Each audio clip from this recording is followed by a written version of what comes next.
Welcome to Felony Friday, a presentation of the Lions of Liberty podcast. Here is your host, John Odermatt. Felons, friends, and freedom lovers, thank you for joining me once again for another edition of Felony Friday right here on the Lions of Liberty podcast. Now, if you're new to the Lions of Liberty podcast, if this is your first time listening, maybe you're not familiar with our format, this show here is Felony Friday. This is the show where we focus on exposing injustice in the broken criminal justice system. And here on Lions of Liberty, we have 3 shows per week. We have a Monday and a Wednesday show. Our Monday show is hosted by Mark Clare, and actually just earlier tonight, I just got finished. I was on that show, and we recorded it early with Mark and Rico and Howie as well. It's a doozy of an episode, let me tell you. I think you guys are really going to enjoy it, so you can check that out on Monday. And every Wednesday, we have Electric Liberty Land hosted by Brian McWilliams. Now, today on Felony Friday, I'll be interviewing Maj Toure. Maj is a rapper. He's an advocate for gun rights and education, and he's the founder of the group Black Guns Matter. Now, I'll introduce Maj shortly, but first, this is episode number 62 of Felony Friday. So that means you can find show notes with links to everything that we're going to talk about during today's show at lionsofliberty.com/ff62. Also, be sure to check out lionsofliberty.com/support. Check it out for all the ways that you can support the Lions of Liberty podcast. And next week, we'll be releasing to our Lions Pride. That's people who are supporting the podcast through our Lions Pride. They're contributing a monthly amount, either $5, $10, or $25 per month, different levels you can join at. And we'll be releasing our Conspiracy Theory Roundtable. And the only way you're going to be able to listen to it is if you're a member of the Lions Pride. And you can do that by going to lionsofliberty.com/support to find all the details and how you can join. So be sure to check that out. All right, let's jump into this show. Today, my guest on Felony Friday, as I said, is Maj Toure. He's the founder and creator of the pro-gun group Black Guns Matter. This group educates people in urban communities on their Second Amendment rights and responsibilities through firearms training and education. Maj, welcome to Felony Friday. Boy, welcome. Glad to be here. It's great to have you here on Felony Friday. This is a show where we focus on exposing injustice in the criminal justice system, and we also focus a lot of the time on gun rights, on the Second Amendment. So this is a big deal having you on. You're definitely one of the guests that our audience has called for repeatedly, so I'm happy that you agreed to come on. And I want to spend most of the interview talking about your group, Black Guns Matter, and how it formed and what the objective is. But before we do that, just want to give my audience the opportunity to get to know you a little bit better. So if you could just let us know where you grew up and how did you become an advocate for the Second Amendment? Well, I'm from Philly, and just, and being in a tough city like Philly growing up, you see some of the, similar things.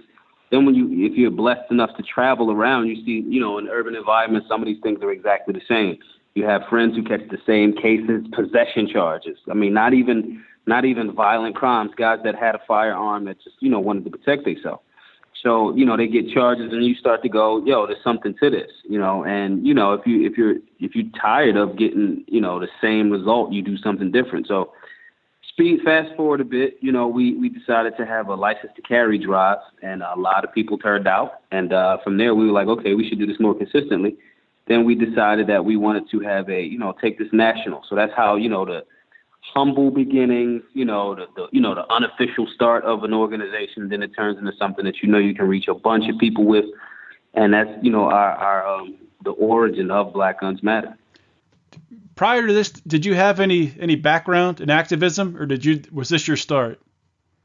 Nah, I'm a hip hop artist. So I see the power of hip hop music, whether positive or negative. I see the reach that it has. And, and going to different cities, you start to see, okay, everybody's plagued by the same thing. So the type of music that I make has been it's always had a point. I never was a person that just, talk just to be talking or rhyme just to be rhyming. So it's like, okay, I can do the same thing. And all of my rap friends got guns, but none of them know nothing about the laws or conflict resolution or education, So, and then having, military family members, you see the difference in respect for the tool, So that leads to a certain level of activism. When you're on stage and you start to see that people that you've never met know every word or the chorus at least to your song, there's a certain level of activity there, and using hip hop as a powerful tool, and then seeing that most of the urban demographic is missing some of this information. It was a easy, transition, or not even a transition, just a merging of those worlds. That's why urban areas is where, we most comfortable, where, there's high gun control laws, and there's, a lot, the hip hop culture is there. But at the same time, there's a lot of ignorance, deliberately placed there, And so our job is to not complain about it. Just go to them same areas where I'm already comfortable through hip hop music and traveling via hip hop music. Go to those same places and inform people and let them know, this is what it is. And this is the trick. And this is how we can, get away from that trick, how we can inform ourselves. So hip hop itself, when you're making a certain type of music, you're automatically thrust into certain levels of activism, whether you want to be or not, And so because of that, that was kind of like my initial, interaction with activism. But becoming more political and in a sense of involving so many more people, that's definitely stepped up since we created Black Guns Matter. It sounds like you've had a pretty good reception so far to this, and to a lot of people, maybe not people listening to this show, but to a lot of people really on the left who are pretty anti-gun, this is sort of counterintuitive that more people with guns would make an urban community or really any area more safe. So have you encountered any resistance to this as you're going into these areas and you're trying to educate people and you're trying to get people to actually become gun owners? Not at all, because, even people from the left, like Sherry Goodman from Operation Ceasefire, PA, they've agreed with certain points because our organization isn't necessarily about firearms. I mean, it is, and we rep, but the bigger picture is education and training. So because of that, we're telling people, hey, if you get informed, if you know the process, if you know the legalities, if you see some of those legalities as being unconstitutional, if you're willing to fight to overturn the things that are unconstitutional, if you're willing to learn about conflict resolution and de-escalation, if you're willing to learn about safety, no one can disagree with that. You know what I mean? Mm-hmm. So a lot of those organizations that, lean a little more left, they in support of what we're doing. So that's why we haven't gotten, any feedback, because our primary focus, or the initial focus is education. It's not just the firearm, because you might inform yourself. You might go to the range, you might go safety classes, you might do all of that. And then you might say, firearms not for me. And we respect that right. Or you might go, this is for me. And we respect that right. So because we're not a hard line, the only thing that we're anti is ignorance. And I think even people that are anti-gun are still anti-ignorance. They are actually missing some information. And because we're not so hard line in the sense of arguing with people, that's why we get received the way that we get. Law enforcement officers that you have to deal with this every day are in support of what we're doing. You know what I mean? So I have not ran into one law enforcement officer that's saying, no, educating people about their rights is bad. It's been overwhelmingly supportive, and it's going to continue that way because our major stance is education. And anyone that's arguing with people being informed, clearly you would have an agenda. So, I mean, we don't get it. We get support. We get so much love.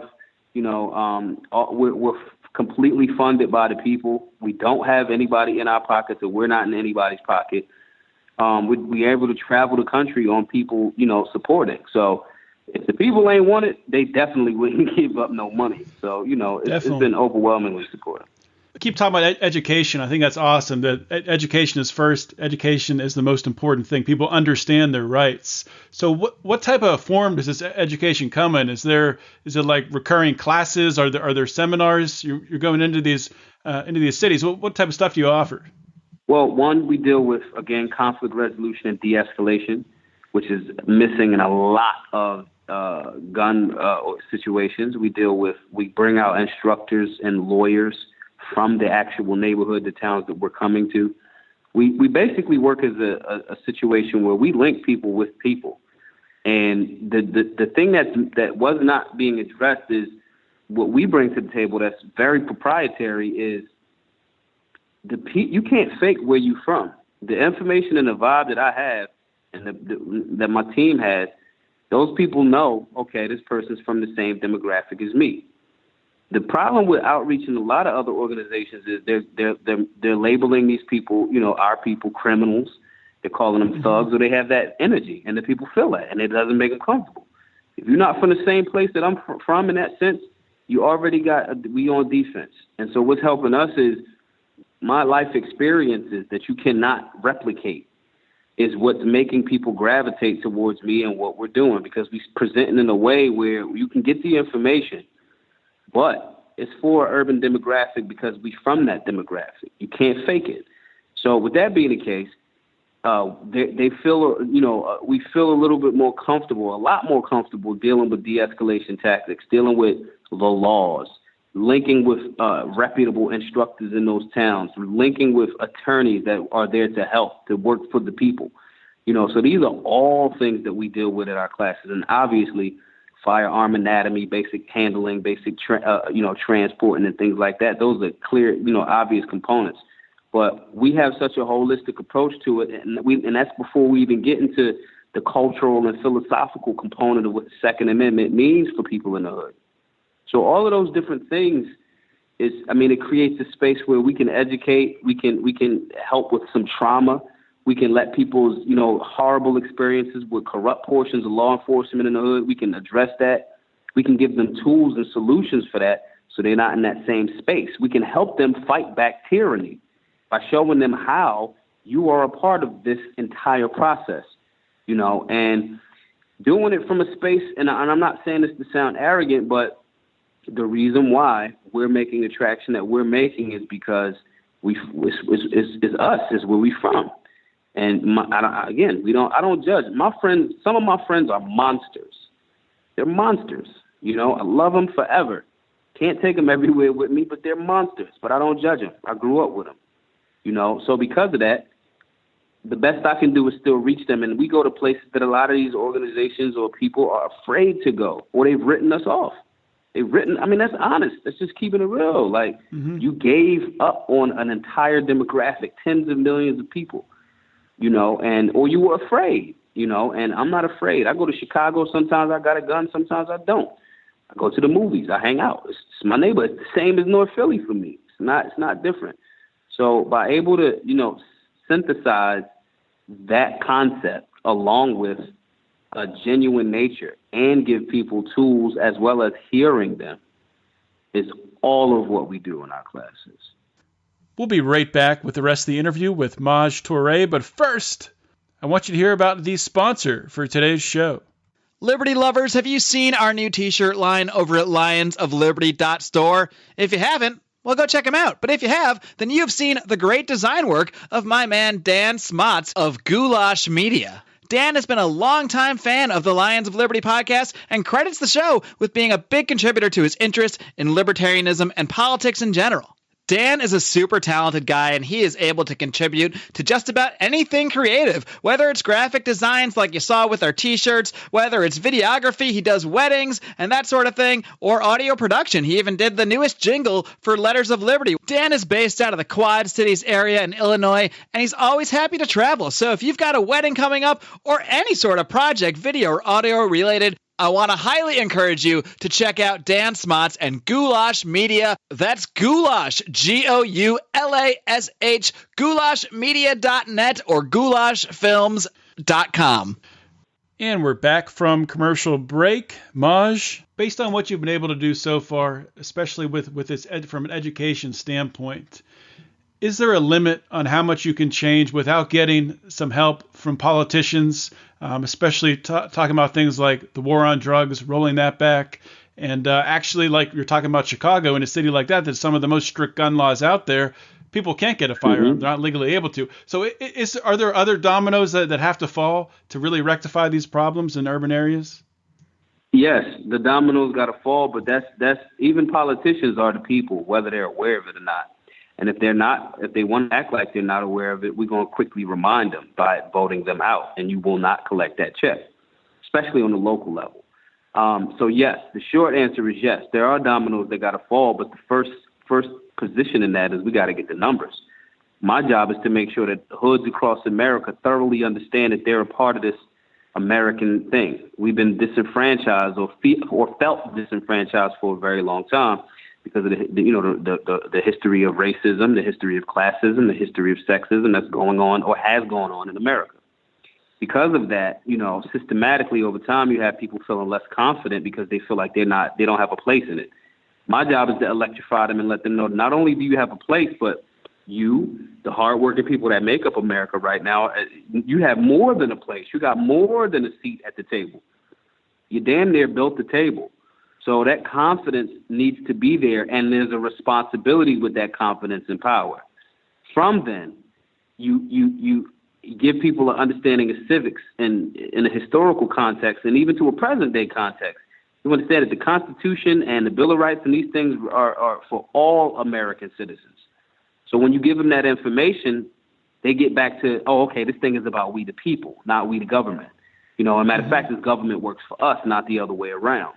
So then that's when you start to get some domino effects because you're attacking it holistically. The attack that's on us right now as American citizens is holistic.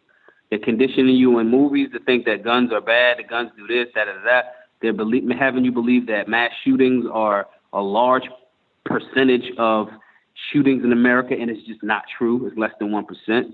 They have you believing that if a gun inherently, you're either going to turn into a law enforcement officer or the bad guy. That's not true.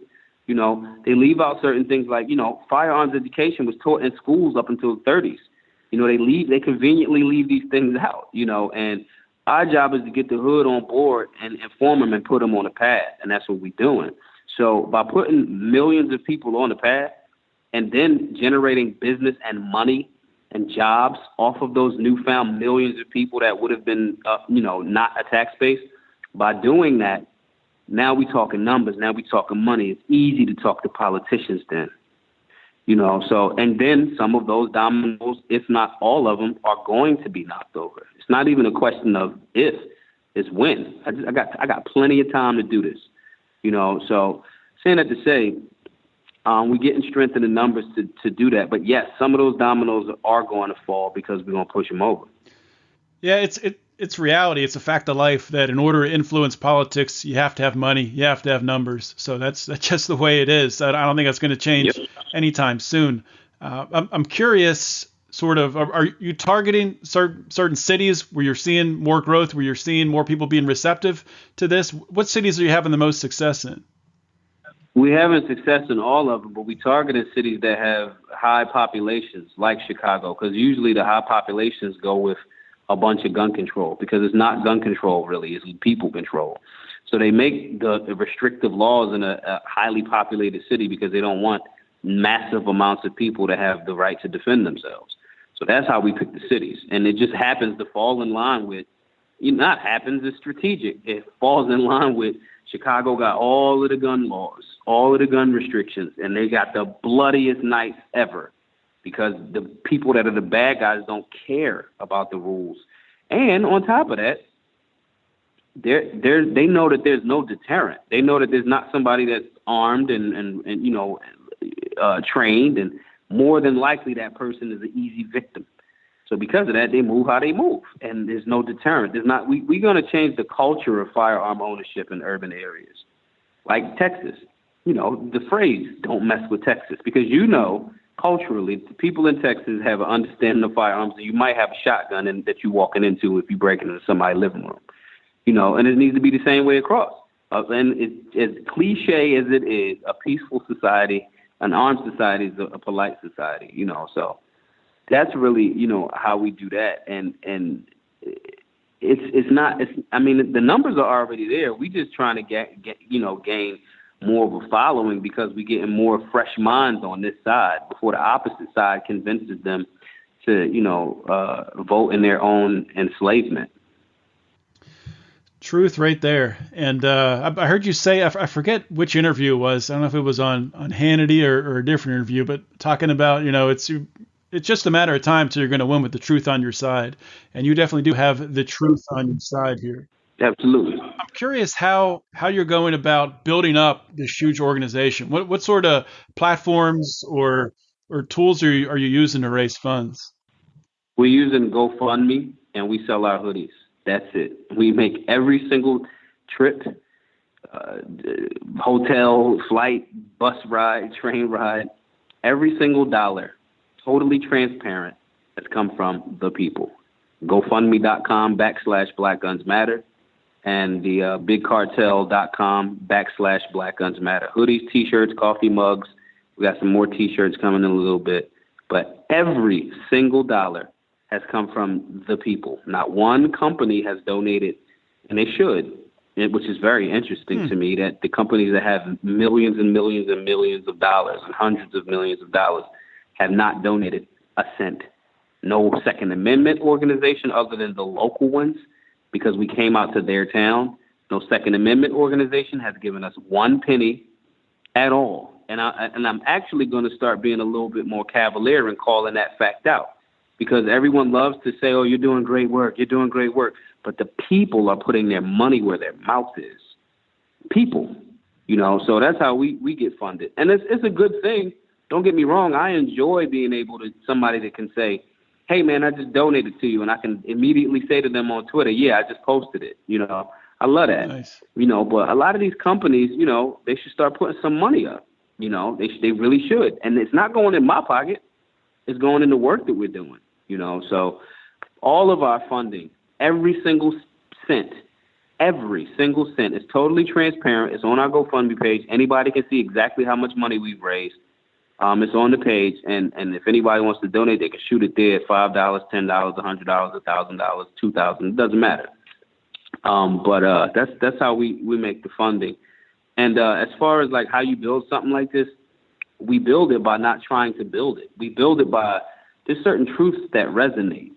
I don't have to keep a detailed list on every single member and charge them out the wazoo every month. No, I can say, hey, this is in alignment with what's good for your community. That truth is going to resonate, and that person is going to feel more of an attachment and a bond with what we're talking about, as opposed to somebody just charging them for something and they don't feel any kinship.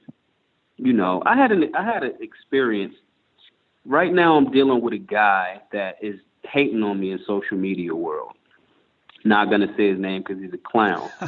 However, he's reached out to other Second Amendment organizations that, brought us out to do the work, and are you going to work with this guy? You're going to work with this guy? And they go, yeah, we're going to work. Well, I noticed about him and da-da-da-da. He's saying these things. And they'll communicate with me, and I'll say, oh, yeah, that happened, and this is what this is, and, we got legal issues going on, and all of those different things without getting too deep into it. Mm-hmm. And he said, literally, well, don't pay him and his organization. I'll come out to town and do it for free. And these are the types of things that, Is this like a well? Sorry to cut you off there. Is this like a well-known person or just some troll on the internet? He's not well known. I actually invited him out to one of our classes. He at the time I vetted him based on his what I was recommended as his knowledge of firearms. But he's a horrible person, and that's the difference. What we're doing is we're dealing with the people.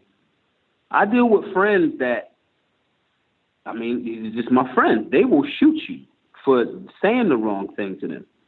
It's just my friends, and I grew up with them, and they are monsters. They are monsters. They're my friends, though. They don't have the same thought process, and I think that when you're trying to reach people like that, like are monsters or have trauma or all these different things, you got to be a solid person. Forget what you know about guns. Forget what you know about firearms and the law and civics. How are you as a person? And that's another reason why we're making certain levels of traction, because every single member of my team understands that we are to not down talk or down look on any single person. Urban people in America are underpaid, are overworked. They taking care of their children. They're just trying to make a way. They're under stress. You need to be a blessing for them every day. And if you're going around telling people how much they don't know and all of these different things, and that's not what we do. So when you're building an organization, you don't build it by saying, hey, I'm gonna build the biggest and the baddest thing. No, you figure out how you can serve the people. You figure out how, where's the loophole? Where is the thing that's affecting us negatively? How can I plug that, patch that hole up? And it's out of service, public service. And that's how you build an empire. But you don't think, you think about the journey, not the end goal. And that's what we're doing. We're having a great time. I mean, we're talking to people, doing things, traveling to places with beautiful people. How can you serve those people? And if you can't, maybe this ain't the bag for you, And so that's how we've been able to make traction, because it's not just about a firearm. It's about healing an entire country. That's powerful stuff right there. And Maj, I really want to thank you for coming on. I know you're a busy guy and spending some time with the Lions of Liberty. And before I let you go, I do just want to get from you one more time. Let us know where my audience where they can find out more about Black Guns Matter, and where they can contribute and actually maybe volunteer or have an impact. Yep. If anybody wants to donate, you can either go to our GoFundMe page, GoFundMe.com/Black Guns Matter. If you want to get a hoodie, get a T-shirt, get a cup, BigCartel.com/Black Guns Matter. If you just want to talk, man, if you're going through something, hit me on Facebook, Maj, MAJTOURE. Follow our official Black Guns Matter _ Maj Toure page. Those are two separate pages. Twitter, Instagram, @Maj Toure, MAJTOURE. And just talk. Let's talk. You're going through something. You about to go shoot somebody? Message me. I'll call you. I'll get your number, and I'll literally call you and talk you through it, man. Don't catch a case. Go get a drink, chill, talk. Let's therapy it out. You know what I mean? And I make myself available to people all the time. So if anybody wants to support that way, if you want to email me, ask me some stuff, email me. It's all on, on all of my social media, DM me, PM me, whatever. And I just want everybody to, if you want to support, great. But even bigger than that, man, I just want people to take, the concept of your human right to defend yourself, Second Amendment rights, just look at it with a fresh set of eyes and at least get the information, then reevaluate. And that's the best I can ask for everybody. There you have it, guys. You're not going to get a more open invitation than that right there. Take advantage of it. Reach out to Maj and ask him questions. Ask him how you can help and what you can do to help. Thank you so much for giving us some time today. Thanks. I'm glad to be here. Talk to you in a little bit. Guys, I'm really excited that you got to hear today from Maj Toure on Felony Friday. I've been a fan of his work for quite a while, and many of you have reached out to me and asked me to bring him on the show. So I was definitely happy to deliver with that. I don't really have a long post-show rant today. Don't have a lot to add to what Maj said. I think he did a great job laying out his vision of what needs to change, be it education, gun law changes, obviously ending the drug war. However, I do want to elaborate and comment on one point that he did make. Maj talked about the need for citizens to vote politicians out if they do not bring about the necessary changes. Some of these changes, like I said, being ending the war on drugs and legalizing the Second Amendment. And Maj noted that if they don't get on board with this, if they don't get on board with these changes, then they need to vote them out. They need to get rid of them. And I absolutely agree with that. That has to happen. However, I don't think it's that simple. I don't think it's going to be easy at all. It's very hard to change a political establishment that has been entrenched for decades. A lot of these cities have been voting for the same politicians, the same party, the same platform. These people have been opposed to the Second Amendment, opposed to gun rights for a very, very long time. And it's hard to just turn that on a dime. And it's not just because of these local politicians. You're not just taking on these local politicians. They're backed up by some very strong special interests. I'm not saying it cannot be done. It definitely can be, and it needs to be. But it's going to be difficult. These politicians who have had a hand in the demise of these urban areas, they need to get the hell out of the way and let these communities start to enact some changes and let them begin to heal. Let them begin to defend themselves and take personal responsibility and get these politicians out of the way that have really put in policies that have allowed these cities to deteriorate. And I wish I had some time during the interview to follow up and ask that question to Maj. And there's actually quite a few other questions that I wanted to ask him. So hopefully we'll get to have him back on a little while back on Felony Friday. If you're new to the Lions of Liberty podcast, I want to encourage you to check out the Felony Friday archive, where you can find every single Felony Friday episode dating back to the beginning of this show, dating back to when I was writing articles every Friday with the same title, Felony Friday. You can find that at felonyfriday.com, and you can email me if you have anything, if you have any comments or anything, if you have ideas for show, if you have ideas for some guests that you'd like to hear me interview on the show, you can email me, felonyfriday@lionsofliberty.com. Another great way to get a hold of me, chat with the other Lions of Liberty, or chat with other Liberty lovers overall, is by joining the Lions of Liberty Forum. It is our online forum on Facebook. You can find it just by going to Facebook. In the search bar at the top, just punch in Lions of Liberty Forum, and we will get you approved as long as you have a actual real profile picture and look like a real person. We'll get you in, and we'll talk some liberty. Guys, I want to encourage you also to please check out our t-shirt line. We have koozies as well that we're selling at lionsofliberty.store. You can find all that stuff there. Anything you buy there, any money we make off of that is going right back into the show to help us to grow the show. And the second way that you can really contribute to us monetarily to help us grow this show is by going to lionsofliberty.com/support. A couple different levels that you can join at, 5, 10, and 25. You get more access the more you donate. But at that minimum level, that $5 level, you're going to get access to our exclusive content. And we just recorded a podcast a couple days ago. We're going to be releasing exclusively. It is our conspiracy roundtable. We talked about a lot of conspiracies. It's not going to be released on our iTunes channel. It's not going to be any of our regular, it's going to be exclusive content. Be sure to sign up so you can hear our crazy conspiracy talk. As always, guys, if you like what you're hearing, share the show, subscribe on iTunes. It really helps us more than you can ever imagine. That's it for today, guys. Thank you for listening. This is John Odermatt signing off. Always remember to keep your head up and the fires of liberty burning.